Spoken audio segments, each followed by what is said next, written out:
ამ ადგილას, სადაც ახლა ეს უზარმაზარი კლდებია, იდგა პატარა ციხესიმაგრე, რომელსაც ერქვა მოჰერ. ეს ციხესიმაგრე იყო აშენებული კლდის თავზე, ზღვასთან ახლოს და ამიტომაც ხალხმა ციხესიმაგრის გამო მოჰერის კლდეები უწოდა. ჰქონია ოდესმე განცდა, თითქოს სამყაროს კიდეზედ გახარ.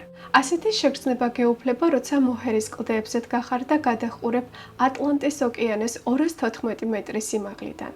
ბევრი ცნობილი ფილმია გადაღებული, მათ შორის სამეფო კარის თამაშები და როცა თავად გახარ ამ ადგილას, ხვდები ეს სცენა რაღაც განსაკუთრებულია, მრავალფეროვანი და დრამატული. თუმცა აქაური ბუნება ყოველთვის არ არის მშვიდი. თუ კი ნისლიან ამინდში მოხვდებით, შესაძლოა ვერაფერი ნახოთ. მე გამიმართლა, რომ ნისლი არ არის, ხან წვიმს და ხან ქარია, მაგრამ მიხარია, რომ ამ ხედებს ნისლი არ ეფარება და გიზიარებთ ამ სილამაზეს. ასევე აქ ვნახეთ ცხვრები, მშვიდად ძოვდნენ ბალახს. და ისი არიან განებივრებულები ასეთი ლამაზი ხედის ყურებით ყოველდღე, ალბათ უკვირთ ჩვენ ტურისტები რატომ ვიღებთ ამდენ ფოტოებს. ეს ხო მათთვის ჩვეულებრივი დღე და ჩვეულებრივი ადგილია.